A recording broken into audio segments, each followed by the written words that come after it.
Hoje tenho comigo Daniel Cotrim, psicólogo, na APAV há quase 20 anos, a trabalhar sobretudo com vítimas de violência, sobretudo mulheres e crianças. Bem-vindo, Daniel. Obrigado. Quando falamos sobre os próximos 10 anos, quando tentamos projetar os próximos 10 anos, é impossível deixar os relacionamentos fora desta equação e, sobretudo, os relacionamentos e como é que isso se pode traduzir depois em novas formas de violência, que é, na verdade, o espaço onde a APAV se move e atua para ajudar as pessoas. Portanto, eu começo já por lhe perguntar se os relacionamentos estão a mudar ou estamos só a ter novas formas de transmitir às pessoas que gostamos ou que não gostamos delas? Eu acho que é um bocadinho as duas coisas, não é? É assim, se nós fizermos o paralelo com estes últimos 20 anos, as relações entre as pessoas mudaram, não é? Se há 20 anos atrás, e especialmente na área em que nós trabalhamos, em que trabalho da área da violência, os grupos em que pensávamos eram as famílias nucleares de pessoas mais velhas, estamos a falar sobretudo de mulheres com mais de 50, 60 anos e que queriam sair de situações de violência, de contextos abusivos. Estamos a falar de uma altura em que pela primeira vez se fala em crime público em Portugal para a área da violência doméstica e que foi preciso intervir ali quase de forma de SOS, em urgência, em emergência, para salvar a vida a todas estas pessoas, a estas mulheres todas. Depois, nos outros 10 anos seguintes, passámos por um período de crise muito grande e as crises económicas trazem também elas crises sociais. E as crises sociais atacam os relacionamentos entre as pessoas. E falamos de um período de tempo em que os homens e as mulheres foram alvo de desemprego, vimos novamente as pessoas mais velhas, neste caso os idosos, os avós e os avós, que tinham sido colocados em lares, tinham querido ir para lares, para se poderem também autonomizar, a retornarem para a casa dos filhos. E é um período em que sai da caixa um outro tema grave, que é a violência sobre as pessoas mais velhas. Estamos a entrar numa nova década. Esta década, obviamente, traz aqui, já com toda a abertura que nos permite, hoje em dia falamos claramente de novas famílias, de novas formas de relacionamento. Isto tudo é ótimo e é tudo, como é óbvio, vai trazer outros problemas, ou vai trazer também problemas do ponto de vista da violência. Os pressupostos não serão os mesmos do ponto de vista da organização das famílias. Temos que olhar para cada conjunto de pessoas de uma forma muito, muito particular, não é? Porque elas têm problemas, têm leituras do contexto e da realidade que são diferentes entre si. Portanto, aquilo que nós aprendemos nos últimos 20 ou nos últimos 10 anos de como lidar com as pessoas em geral, vamos ter que reaprender tudo para aprender a lidar com as pessoas em particular. Agora, se me perguntar assim, se eu acho que a violência vai aumentar ou diminuir, não temos o condão para adivinhar isso, não é? Eu gostaria de acreditar que iria diminuir. Agora, acredito muito no poder da informação e acredito muito que o número de pessoas que vão denunciar situações de violência dentro das suas famílias vai aumentar exatamente pelo poder da informação, porque estão mais informadas. E nós temos visto isso nos últimos anos. O número de pessoas que denunciam, a idade das pessoas que denunciam, cada vez mais jovens, relações abusivas mais curtas. Mas, por outro lado, também temos que pensar no tipo de sociedade que temos, não é? Eu acho que vivemos numa sociedade menos ativa, menos preocupada com aquilo que se passa muito ao lado. Isto é, às vezes é mais fácil para todos preocupar-nos com alguma coisa que acontece muito longe, porque não nos acontece a nós, do que nos preocuparmos com alguém que está muito perto, que vive por cima de nós, por baixo ou ao lado, ou é da nossa família, e que está a ser vítima de uma situação de crime. Estamos a relacionar-nos de forma diferente por causa das redes sociais. Que mudanças é que elas trazem? Que mudanças é que nós conseguimos projetar? Que desafios é que elas vão trazer? As redes sociais, isto é a minha opinião, são a melhor invenção dos últimos anos do homem e da mulher, sermos igualitários. Porquê? Porque se há 20 anos ou há 30 anos atrás o máximo das nossas relações sociais eram até à rua atrás, ou então quando as pessoas tinham a possibilidade de mudar de cidade ou de vila, porque mudavam de liceu, de escola, de casa, de emprego, e iam conhecer pessoas novas. Portanto, estamos sempre a falar do domínio do físico. As redes sociais permitem-nos hoje conhecermos pessoas e contactarmos com pessoas que estão muito longe, que estão nos nossos antípodas, que têm culturas, formas de pensar completamente diversas das nossas. Isto é tudo ótimo nas relações dentro das redes sociais. E como tudo na vida, é bom desde que nós saibamos usá-las, não é? E desde que nós saibamos claramente o que é que nós também queremos das redes sociais. Agora, as redes sociais têm esse outro lado perverso, trágico, que todos conhecemos. É mais fácil controlar pessoas através das redes sociais numa relação afetiva? É mais fácil. Mais fácil porque as coisas estão muito mais expostas. Não é? É mais fácil o namorado ou a namorada perguntar porque é que aquela pessoa é amiga daquela pessoa, porque é que escolheu, ou porque é que fez um like, ou porque é que fez um post àquela pessoa, impedir que A ou B seja amigo daquela pessoa. Portanto, as redes sociais têm todo este ar que nós conhecemos. Tem depois um outro ar ainda mais perigoso e mais tenebroso.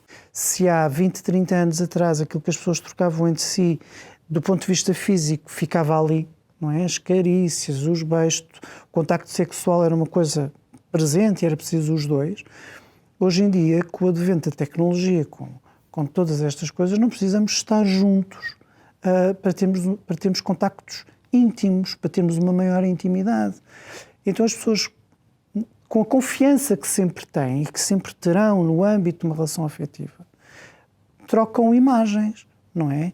Trocam imagens dos seus órgãos sexuais, trocam imagens de si despidas. E muitas vezes aquilo que nós sabemos é que quando a relação vai terminar, ou a relação terminou, pouco tempo depois estas imagens são disseminadas por aquele que não, ou por aquela que não ficou contente com o fim da relação, e elas aparecem, não é? Isto é destruturante, é enlouquecedor para a outra pessoa. Estas novas plataformas impõem novos códigos de relacionamento que até então não existiam. Não existiam de todo, claramente. A ideia do consentimento nasce muito da nossa utilização das redes sociais. Vou-lhe dar um exemplo muito inofensivo e ingênuo relativamente a isto. Às vezes há pessoas que colocam um post ou uma imagem, depois alguém que diz assim, posso levar, posso roubar. Isto é a ideia do consentimento. Pronto. E esta ideia de consentimento também passa pelas novas relações afetivas através dos novos meios, das novas plataformas tecnológicas. Eu vou mostrar-te, mas garantes-me que não mostres a mais ninguém, garantes-me que ficas só com isto. Mas aqui entramos sempre numa coisa que é tão antiga como a relação entre os homens e as mulheres, ou os homens e os homens, ou as relações afetivas, do ponto de vista geral, que é a confiança na outra pessoa. Que eu confio porque eu amo. Aquilo, por exemplo, eu vou ouvindo pessoas mais novas, rapazes e raparigas com 13, 14, 15, 16 anos, estão muito mais alertas do que estariam as pessoas há 5, 10 anos atrás para estas questões, não é? Já não mostram tão facilmente, nem tiram fotografias assim tão facilmente. Já criaram um conjunto de regras, desde o, ok, eu mostro, mas não mostro a cara, ok, eu mando, mas não mando nada que seja possível identificar-me. Por exemplo, conversarem através de mecanismos com imagem, que é eu ligo a câmara, tu ligas a tua, mas não mostramos a cara um ao outro. O medo da gravação. Portanto, tudo isto altera a relação entre as pessoas. Tem este lado bom, estamos muito mais perto, podemos estar juntos muito mais tempo, não é, nas relações, mas também cria muito mais medo. Considerando que disse há pouco que acreditava no poder da informação e do facto de quanto mais as pessoas percebessem esta questão dos relacionamentos e da violência, mais denúncias existiriam e, portanto, isso tem um peso. Estas novas plataformas colocam um desafio a esse nível, porque é diferente explicar o que é um abuso numa rede social ou um abuso num relacionamento físico, presencial. Ou seja, para associações como a APAV é outra liga, é outro desafio para os... Claramente. É um desafio a vários níveis, porque assim, explicar o que é um abuso físico ou o que é um abuso numa plataforma digital ou numa rede social até é relativamente fácil, teoricamente falando. O problema é se as pessoas o vão perceber. Há um estudo que saiu há relativamente pouco tempo que dizia que a grande maioria dos jovens o enviar fotografias ou imagens através de redes sociais ou a partilha destas imagens não é considerado violência sexual. Então nós temos que desmontar este mito do que é violência sexual.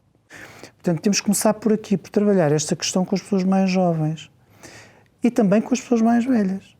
Porque as pessoas mais velhas julgam que, sabem tudo, não é? Faz parte. 2, que não lhes vai acontecer, porque isto só acontece aos mais novos. Eu digo-lhe da experiência que nós temos.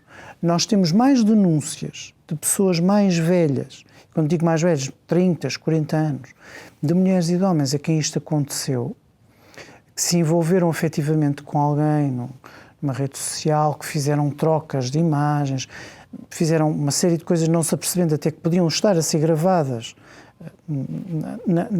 durante aquelas atividades, e que depois de repente aquilo aparece noutros locais, em sites inclusivamente pornográficos, não é? Como é que se lida com isso? Ou seja, quando corre mal e quando corre mal? Quando corre mal, é assim, estamos a falar de uma coisa que é relativamente recente. Do ponto de vista da própria lei, a resposta é relativamente recente. Ela existe. As pessoas podem apresentar uma queixa. Mas temos que pensar no tempo. Ou seja, a internet é aquele mundo enorme. É tipo o espaço onde uma coisa cai e quando lá está, ficou para sempre. Não é? E pode não nos afetar mais durante um ano, mas daqui a 4 volta e vem-nos afetar novamente. Se me perguntar como é que se resolve, não sei. Mas eu acho que passa pela informação e pela educação. Não é? Quanto mais cedo nós trabalhamos com os jovens, e quando eu digo mais cedo, não é aos 12 anos, porque aos 12 anos a maioria dos miúdos e das miúdas já tem telemóveis, não é? Tem que ser se calhar aos 5 ou aos 6 anos, que é o primeiro contacto com as redes sociais, é o primeiro contacto com os tablets, com os smartphones, com aquele mundo, não é? E a partir daqui nós explicarmos às pessoas que não têm que ter medo, mas como é que se pode usar de forma segura, não é? E que não há erro nenhum, não é mau as pessoas apaixonarem-se nas redes sociais umas pelas outras, não é? O que é mau é aquilo que os outros podem fazer aos conteúdos que nós lá pomos. Reflexão para a próxima década. Vai mudar, de certeza, o conceito da palavra confiança. Daniel, obrigada por estes minutos de conversa.